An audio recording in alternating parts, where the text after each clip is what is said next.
Sebagai seorang pengusir setan yang penuh kekuatan, dia tidak membutuhkan air suci maupun salib. Karena dia lebih suka cara yang langsung. Dialah pemburu iblis yang hidup dari memburu hantu, Don Lee. Dia memiliki dua rekan, Sasha dan Jin. Bertiga mereka membentuk sebuah tim bernama Malam Suci. Dengan metode berburu iblisnya yang unik, nama Don Lee sangat terkenal di dunia malam. Setiap kali polisi menghadapi fenomena supranatural yang tak bisa mereka selesaikan, mereka akan meminta bantuan Don Lee. Para penjahat yang dihadapi Don Lee mengandalkan obat satan dan kekuatan iblis hingga memiliki kekuatan super. Masing-masing mampu melawan 10 orang. Namun, yang mereka hadapi adalah dia. Saat menerobos ke lokasi ritual dan menghadapi beberapa pemilik kekuatan iblis, ia tetap tenang dan satu persatu menjatuhkan mereka.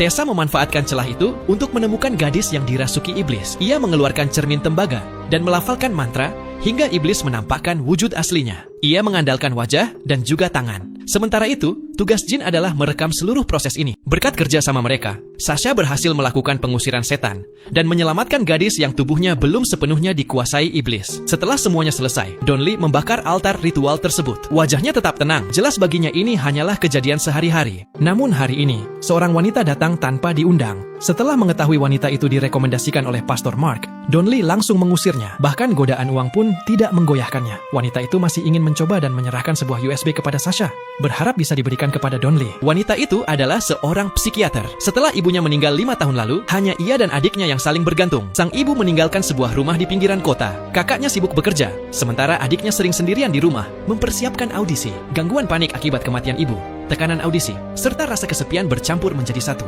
Perilaku adiknya mulai aneh. Di tengah malam, ia tiba-tiba duduk di ranjang, mendekati kakaknya yang tertidur dan menatapnya. Saat kakaknya mencari dan tidak menemukannya, ia melihat adiknya membenturkan kepala berulang kali. Serangkaian kejadian ini membuat sang kakak, seorang psikiater, tak berdaya dan mulai curiga adiknya kerasukan. Tak punya pilihan, ia meminta bantuan pastor, lalu menemukan Don Lee.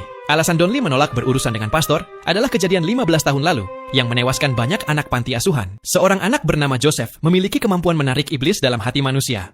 Anak-anak lain takut dan mengucilkannya. Hanya Don Lee yang melindunginya hingga mereka menjadi sahabat. Setelah dewasa, Joseph menempuh jalan pengusir setan, sementara Don Lee masuk dunia tinju ilegal untuk menghidupi panti asuhan dan Joseph. 15 tahun lalu, Joseph memanggil iblis dan membunuh semua anak serta para biarawati. Don Lee hampir tewas. Pastor mengetahui pelakunya tetapi tidak memberitahu Don Lee, sehingga saat Don Lee mencari Joseph, yang muncul justru iblis. Sejak itu Don Lee tidak bisa memaafkan, dipenuhi rasa bersalah dan menyimpan jarak dengan pastor. Ia melampiaskan amarahnya dengan memukul karung tinju. Tahun itu, ia hanya menyelamatkan 3 orang, Jin, Sasha, dan 1 biarawati. Setelah menenangkan diri, Don Lee memutuskan turun tangan karena gadis itu tidak bersalah. Mereka menonton rekaman di USB. Adik itu menjadi brutal, menyerang kakak